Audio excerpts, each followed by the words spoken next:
Hi guys! So for today's video, papakita ko sa inyo yung nabili kong isda sa Batangas. Isang buo to, isang malaking isda ito na dorado. Kaya lang naghati kaming tatlo. Yung parting buntot kay Cheche, yung gitna kay Dider, at yung ulo sa akin. O di ba? Kasi para sa akin ito yung pinakamasarap na parte. So ayan, pinabiyak ko na kay Rodel kasi hindi ko kaya at wala akong kutsilyo. Isisigang ko to ngayon. Pero guys, itong isa lang ang isisigang ko. Ang kalahati ito. Tapos meron siyang kasamang ito itlog. Hinati ko din kasi hindi naman namin mauubos siya ni Daddy. Ayan Tapos ito yung kanyang atay. Sabi nila Miss Dinah, yung agent namin doon sa Batangas, masarap daw to. So worry lang ako baka mapait pero wala naman yung apdo. Parang gusto ko siyang i-adobo. Ito naman, hindi ko sana ito isasama kasi ito yung lalagyan nung kinain niya. May fish to na ulo ng fish sa loob pero tinanggal ko. Kasi ayan napapanood ko kasi sa vlog, pwede to Parang niluluto nila ito. So, ito try natin i-adobo. Pero guys, nilinis ko na yan. Ayun, binaliktad ko yan. Kinaskat ito Kasi hawak ko na sila kasi yung tripod ko ito Binaliktad ko yan. Tinanggal ko yung kinain nila. Tapos kinaskas ko ng yelo. Ay, kinaskas ko ng yelo. Ano yelo? Kinaskas ko ng kutsilyo. Tapos nilamas ko sa asin. Di ba? Di pwede ko siyang isama sa adobo. I-adobo ko tong atay. May kasamang lapay. At ito, bituka yata ito. Yan, i-adobo natin. Itong kalahati na to, sasama ko sa sigang. Ito, isasama ko dito sa isang ulo para pag nagluto ulit ako sa isang araw. Diba? Tapos meron pa akong nabili pala yung, ang tawag doon, Daddy? Teka, kukunin ko sa ang tawag doon, tulingan daw. So wait guys, kukunin ko, papakita ko sa inyo. So guys, ito yung tulingan. Hindi ko siya pinalinis kasi ako maglilinis yan. Tatanggalin natin yung buntot. Isasain ko sana. Fresh to guys, kahapon lang pinahuli. Kahapon ng umaga. So, isasain ko siya dapat. Kaya lang, parang gusto ni Daddy, gataan ko daw. So tomorrow, ito yung lulutuin namin. Ulam namin, ito. Gagataan ko ito. Tapos ito, isisigang ko yung kalahati. Wait ko yung pinalagay niya. Wait lang guys. So ito guys yun yung sa dorado. Ayan, yung ulo. Diba? Sarap niya. Isisigang ko to ngayon. Sigang sa miso. And then, ito yung ating, ang tawag dito? Ano to? Tulingan. Diba guys? Diba? Thank you nga pala kay Miss Dinah and Miss Gina Lynn. Sila naghatid nito kahapon sa resort. Diba? Fresh na fresh yan. So, ayan guys. Tara, magluto na tayo.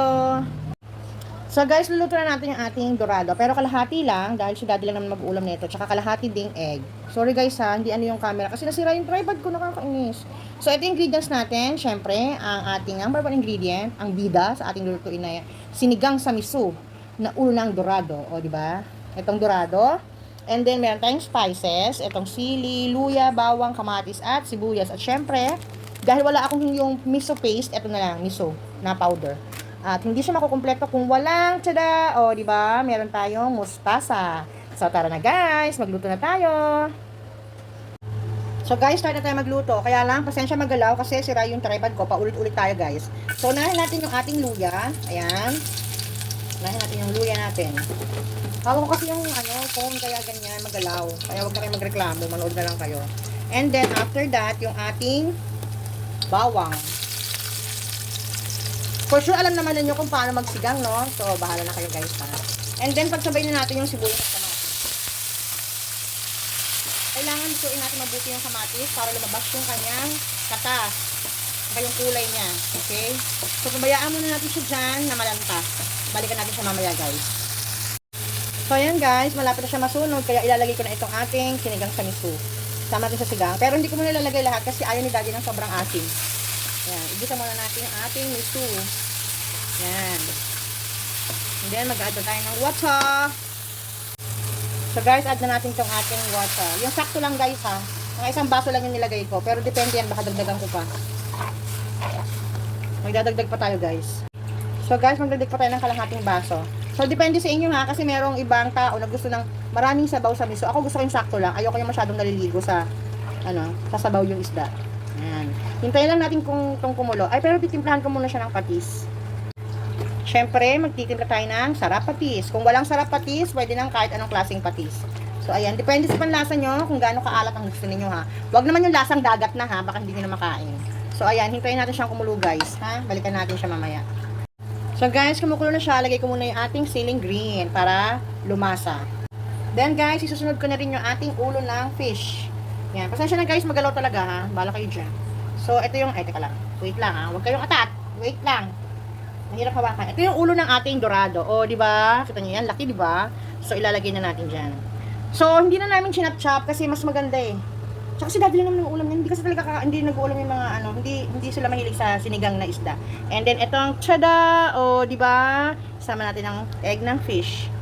Yan, hintayin lang natin maluto yung ating isda bago natin ilagay yung ating anong tawag din, gulay, mustasa.